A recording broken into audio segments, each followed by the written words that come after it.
Hi hello నమస్తే. నేను మీ కట్టా కార్తిక్. సంక్రాంతి పండుగ భోగి మంటలకు ఆంధ్రప్రదేశ్ సిద్ధమవుతున్నటువంటి వేళ వైసీపీని మాత్రం కారు చీకట్టు వదలటం లేదు.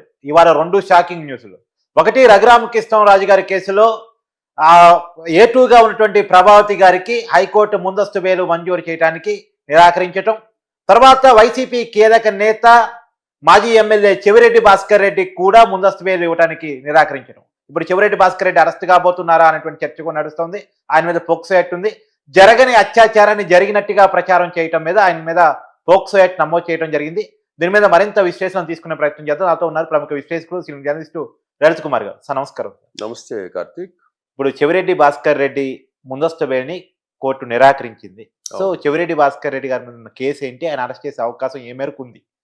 ఇక్కడ కార్తీక్, రీసెంట్ గా మనకు తిరుపతి జిల్లా ఎర్రవారిపాలెం మండలానికి చెందిన ఒక అమ్మాయి ఉంది, 14 years. ఆ అమ్మాయి మీద అత్యాచారం జరిగింది అనేసి, అంటే ఆ సంఘటన పూర్వాపరాలు కనుక్కోకుండా ఈయన ఏం చేశాడంటే, ఆ బాలిక చదివే పాఠశాలకు వెళ్ళి ఆ అమ్మాయి మీద అత్యాచారం జరిగింది, తాము అండగా ఉంటామనేసి ప్రకటించేసేసాడు. తీరా చూస్తే అది అత్యాచారం కాదు. తర్వాత పోలీసులు దాన్ని కేసుగా నమోదు చేసేశారు. తర్వాత ఎంక్వైరీలో అది అత్యాచారం జరగలేదు అని చెప్పేసి తేలిపోయింది. ఇతను ఆ విధంగా సంఘటన వివరాలు తెలియకుండా పబ్లిక్ లేక్ వచ్చేసి ఒక అమ్మాయి మీద అత్యాచారం జరిగిందని ప్రకటించడంతో పోలీసులు ఏం చేశారంటే పోక్సో కేసు చట్టం కింద కేసు నమోదు చేశారు. దాని మీద ఆయన హైకోర్టుకు బెయిల్కి కూడా వెళ్ళాడు. బెయిల్కి వెళ్తూనే ఆ బెయిల్ను కూడా రద్దు చేసింది జస్ట్ ఇంతకు ముందే. నాకు ఆ సంఘటన ఒక గుర్తు సార్. వాళ్ళ పేరెంట్ నేను పోలిని కూడా తీసుకున్నాను, చాలా బాధపడ్డాడు. అవును, జరగని అత్యాచారాన్ని జరిగినట్టుగా ఆ కుటుంబాన్ని రాజకీయంలోకి లాగి లాభం పొందాలనుకునేటువంటి ఈ రాజకీయ నాయకుల ప్రయత్నం చేశారు. అక్కడ హాస్పిటల్ దగ్గరికి వెళ్ళి స్విమ్స్కి వెళ్ళాలి, అక్కడ వెళ్ళాలా అని చెప్పేసి తిరుపతి మాజీ ఎమ్మెల్యే కరుణాకర్ రెడ్డి గారు వీళ్ళంతా ప్రయత్నం చేశారని జరిగింది.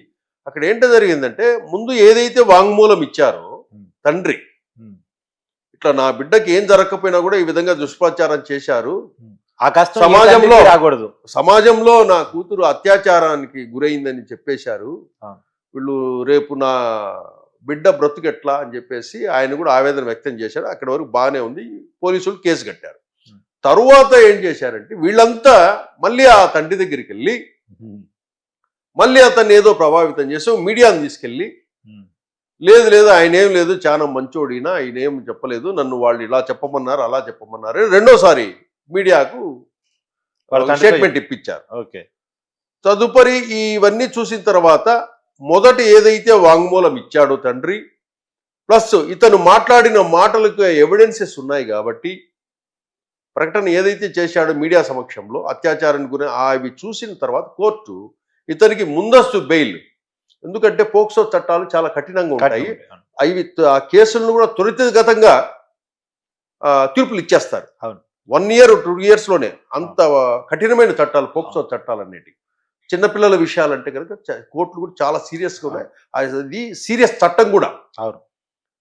దానికి ఆ కేసు నుంచి నన్ను బయటపడేయమని లేదా ముందస్తు బెయిల్ ఇవ్వమని చెప్పేసి ఆయన అడగడం జరిగింది. ఆ క్వాష్ పిటిషన్ కూడా ఇందాక కొట్టేశారు కేసు. ఇప్పుడు ప్రభుత్వం తను ఏం చేస్తుందనేది ఇప్పుడు మనం గమనించాలి. ఈ ఆంధ్రప్రదేశ్ ప్రభుత్వము మామూలుగా అయితే వేరే ప్రభుత్వాలు ఉంటే గనక ఇక్కడ బెయిల్ ముందస్తు బెయిల్ పిటిషన్ క్యాన్సిల్ చేస్తుందంటే ఇమీడియట్ అరెస్ట్ చేస్తారు. హైకోర్టు పోతాం, దానిలోనే అరెస్ట్ చేసేస్తారు, అయిపోతారు. ఇంకో కొన్ని అయితే గనక జైలు నుంచి బయటకు వచ్చేటప్పుడే పాత కేసులు ఏముంటే గనక ఆ పాత కేసులు అరెస్ట్ చేసేవాళ్ళు. కానీ ఆంధ్రప్రదేశ్ లో ఉన్న ఈ విచిత్రమైన ప్రభుత్వం ఏమిటో గాని అందరూ హైకోర్టులకు వెళ్తున్నారు, బెయిల్ కోసం ప్రయత్నం చేస్తున్నారు, సుప్రీంకోర్టుకు వెళ్తున్నారు, బెయిల్ కోసం ప్రయత్నం చేస్తున్నారు. తదుపరి నింపాదిగా వీళ్ళు అరెస్టుల కోసమని వస్తున్నారు. అంటే ఈ టైం గ్యాప్ ఎందుకు ఇస్తున్నారని ప్రజల్లో కూడా కొంత చర్చ జరుగుతూ ఉంది. దానికి కొంతవరకు అంటే డైరెక్ట్ గా ఆంధ్రప్రదేశ్ ప్రభుత్వం ఏం చెప్పట్లేదు, కానీ ఇండైరెక్ట్ గా ఇస్తున్నటువంటి క్లారిఫికేషన్ ఏంటంటే, అరెస్టుల మీద ఫోకస్ చేస్తే రాష్ట్ర అభివృద్ధి మీద దాని ప్రభావం పడుతుంది, వచ్చే కంపెనీ మీద ఆ ప్రభావం పడుతుంది. గతంలో ఇదే పని జగన్మోహన్ రెడ్డి చేయటం వల్ల అది బాగా నెగిటివ్ పోయింది. ఆంధ్రప్రదేశ్ అంటే అరెస్టులు అనేటువంటి ప్రభావం పోయింది. సో ఆ ఫోకస్ జరిగిన నేరాలు జరిగినాయి, ప్రజలు శిక్షించారు, సరే అయినా చట్టం తన పని తను చేసిపోయింది, కానీ దాని మీద ఎక్కువ ఫోకస్ ఉండకూడదు, అభివృద్ధి మీదే ఉండాలి అనేటువంటిది వీరి నినాదంగా. అసలు మీరు ఫోకస్ పెట్టద్దు, మిమ్మల్ని ఎవరు పెట్టమన్నారు? చట్టం ఏదైతే తన పని తాను చేసుకెళ్తుందో దాని పని చేసుకొనివ్వండి. అది పని చేయడం లేదని అర్థం కదా. ఇప్పుడు అరెస్టులు జరగకుండా వీళ్ళు బెయిల్ల కోసం ఇంత దూరం పరిగెత్తేంత వరకు పోలీస్ శాఖ సైలెంట్ గా ఉంటుందంటే చట్టం తన పని తాను చేయనట్లే లెక్క. ఇక్కడ ప్రభుత్వాన్ని ఏదో చేయమనడం లేదు, మనం ఏదో కక్ష సాధించడం చేయడమనో ఇంకోటి చెప్పడం లేదు. ప్రభుత్వానికి చట్టము తన పని తాను చేయాలి.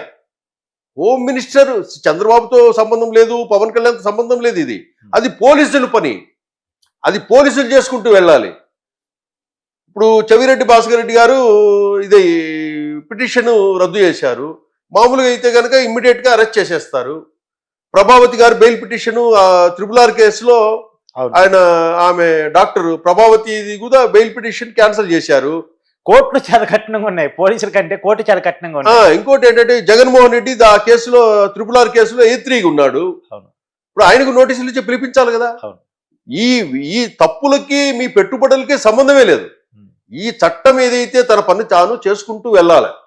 ఏదో మన అడ్మినిస్ట్రేషన్ లో భాగం ఇది. సహజంగా మనం రోజువారీ కేసులో చూసిందంటే పోలీసులు కొద్దిగా కఠినంగా ఉంటారు, వెంటనే అరెస్ట్ చేయాలని రాబోతాయి పడుతూ ఉంటారు. కోర్టులేమో బెయిల్ ఇస్తూ ఉంటాయి. ఇక్కడ కోర్టులేమో బెయిల్ క్యాన్సిల్ చేస్తూనే చాలా సీరియస్ గా ఉన్నాయి వాళ్ళ కేసుల మీద. పోలీసులు ఉదాసీనంగా ఉన్నారు. అది నేను చెప్పేది. పోలీసుల పని పోలీసులు చేయాలి, చంద్రబాబు పని చంద్రబాబు గారు చేస్తారు, పవన్ కళ్యాణ్ పని వాళ్ళ పనులు చేసుకుంటారు. ఇది చట్టం తన పని తాను చేసుకుంటారు. దానికి అదొక వ్యవస్థ కదా, తన పని అది చేసుకోవాలి. అది సక్రమంగా చేస్తుందని మనం ఎప్పుడు చెప్పుకోగలుగుతామంటే ఏవైతే ఇప్పుడు బెయిల్ పిటిషన్లు రద్దు అవుతున్నాయో వాళ్ళందరినీ ఇమ్మీడియట్ గా ఈ రోజుకంతా అరెస్ట్ చేస్తే ఎస్ పోలీస్ సిస్టమ్ బాగా పనిచేస్తుంది ఏపీలో అని ప్రజలకు ఒక మెసేజ్ వెళ్తుంది. సార్ ఇంకోటి కూడా ఈనాడు రాజకీయాలు మనం చూస్తూ ఉన్నాం. చెవిరెడ్డి భాస్కర్ రెడ్డి లాంటి సీనియర్ రాజకీయ నాయకుడు, అనేకసార్లు ఎమ్మెల్యేగా పనిచేసినటువంటి వ్యక్తి, అలాంటి వ్యక్తి ఇలాంటి చిన్న చిల్లర రాజకీయం అంటే ఇప్పుడు వైసీపీ అంటే శవ రాజకీయాలు చేస్తే, వైసీపీ అంటే నీచ రాజకీయాలు చేస్తానే బయట జనరల్ గా ఆ వైసీపీని వ్యతిరేకించే రాజకీయ పార్టీలు రాజకీయ వ్యక్తులు చెప్పే మాట. కానీ చెవిరెడ్డి గారు ఈ మాట నిజం చేసే రకంగా ప్రవర్తించారనుకోవచ్చా?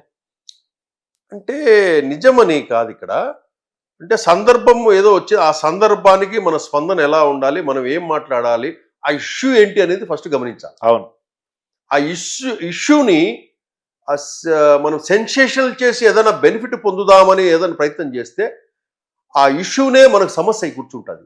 ఇప్పుడు ఇది కూడా ఇతను చేసింది అదే. ఏదైనా ప్రమాదం జరిగింది అంటే కనుక దాని గురించి మనం ఏదన్నా ఇది ప్రభుత్వ వైఫల్యమో ఏదో స్టేట్మెంట్ ఇవ్వచ్చు. అవును, కానీ ఇక్కడ అమ్మాయికి ఒక చిన్న 14 ఏళ్ల పిల్ల, ఇప్పుడు ఇది వైసీపీకి టీడీపీకి సంబంధించిన రాజకీయ విషయం కాదు, ఏదో కుటుంబానికి ఒక అమ్మాయి జీవితానికి సంబంధించింది.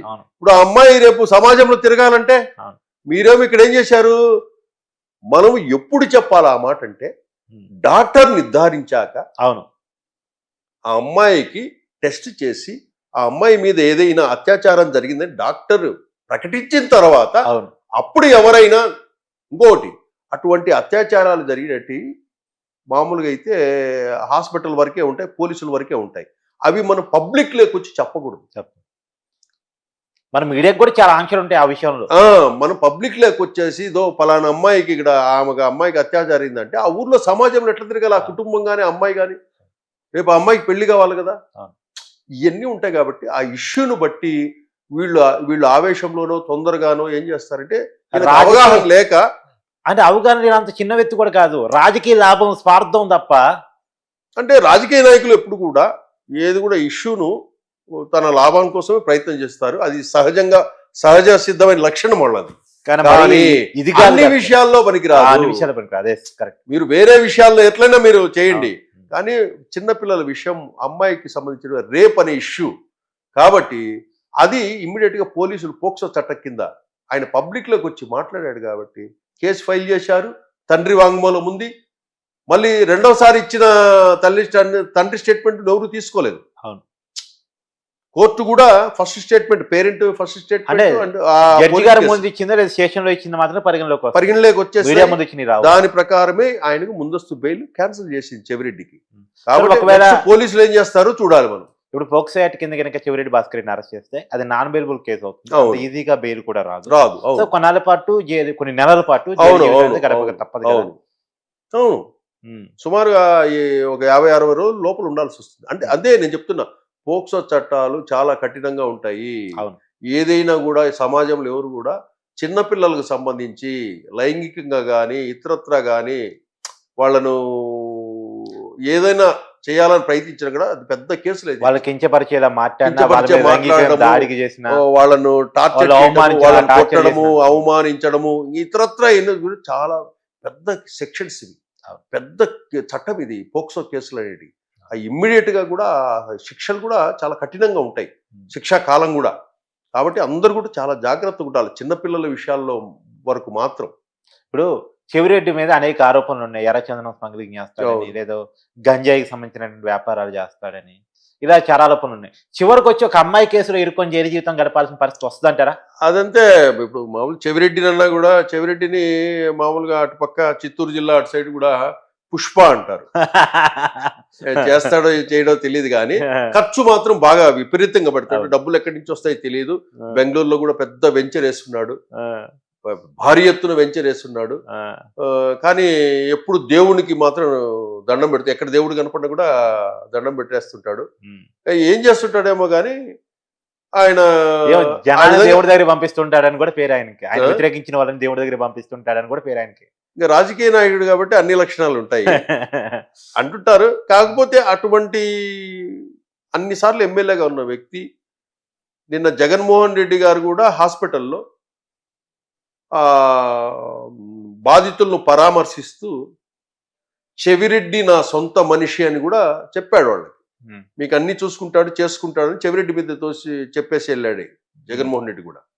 అంటే సొంత మనిషి అంటే కనుక ఇప్పుడు నంబర్ 2 ప్లేస్ లో చెవిరెడ్డి ఉన్నాడు అక్కడ. అవును, జగన్ దగ్గర. అవును. జగన్ సహాయం ప్రకటించిపోతే చాలా బాగుండేదేమో అక్కడ. అది అది ప్రకటించితే బాగుండేది అక్కడ కూడా. ఎందుకంటే వైసీపీ పార్టీ తరఫున మనము ఎక్కడికైనా మనమైనా వేరే వాళ్ళైనా ఒక పేదోడు ఇబ్బందులు ఉన్నాడు, మరణం జరిగింది, ఒకటి హాస్పిటల్ ఉన్నాడు అంటే ఏం చేస్తారంటే, పోయినవాడు వాడి శక్తి కొలది ఏం చేస్తారంటే పరామర్శించి మనం పోయినా సరే ఫ్రూట్స్ లేకపోతే వాళ్ళను పిలిచి 5,000 10,000 చేతిలో పెట్టేసి వస్తారు. అది సహజంగా జరిగేది. కానీ ఒక వైసీపీ పార్టీ అధ్యక్షుడికి కొన్ని వేల కోట్లకి అధిపతి జగన్మోహన్ రెడ్డి గారు, మొన్నటి వరకు ముఖ్యమంత్రిగా ఉన్న వ్యక్తి, ఈరోజు బాధితులను పరామర్శించేదానికి వచ్చినప్పుడు అక్కడ గవర్నమెంట్ అంటే ఇచ్చింది, మీరు కూడా వచ్చినప్పుడు ఏం చేస్తారంటే అందరూ కూడా ప్రజలు కూడా జగన్ వచ్చాడు పరామర్శించాడు, ఏమి వాళ్ళ పరామర్శించాడు, ఏమైనా సాయం చేస్తాడు అని చూస్తారు. అప్పుడు అదే జగన్మోహన్ వైసీపీ పార్టీ తరఫున మీరు ఎంతన్నా ఇవ్వండి,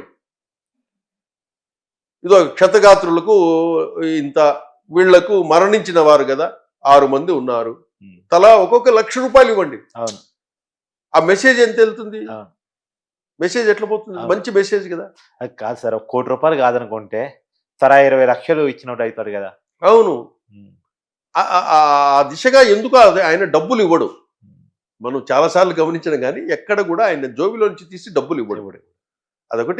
అదొకటి కనుక మార్పు చేసుకునేసి ఆయన కూడా సాయం చేస్తాడు అనే మెసేజ్ జనాలకు వెళ్తే కనుక అది మంచి పేరే జగన్మోహన్ రెడ్డికి. ఇది చాలా చికాకైన క్వశ్చన్ ఏమో కాదు, ఎందుకంటే సొంత చెల్లికే డబ్బులు ఇవ్వడు, అలాంటిది జనాలకి ఎందుకు ఇస్తాడు అనేది చర్చ.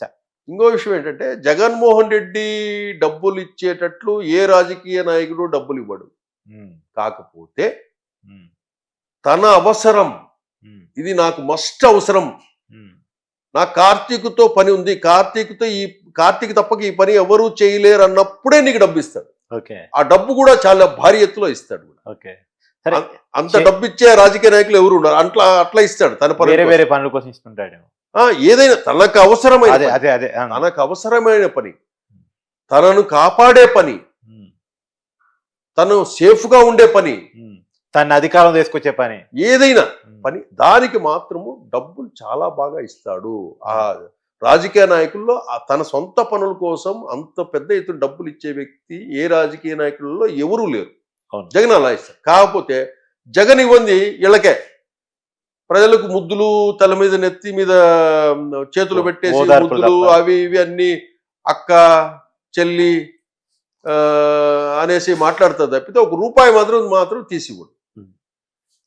చూద్దాం సార్ చెవిరెడ్డి భాస్కర్ రెడ్డి పరిస్థితి ఎలా ఉంటది, ఆయన అరెస్ట్ చేస్తారు. చెవిరెడ్డి భాస్కర్ రెడ్డి అండ్ ప్రభావతి ప్రభావతి ఇష్యూ కూడా ఎస్ చూడాలి.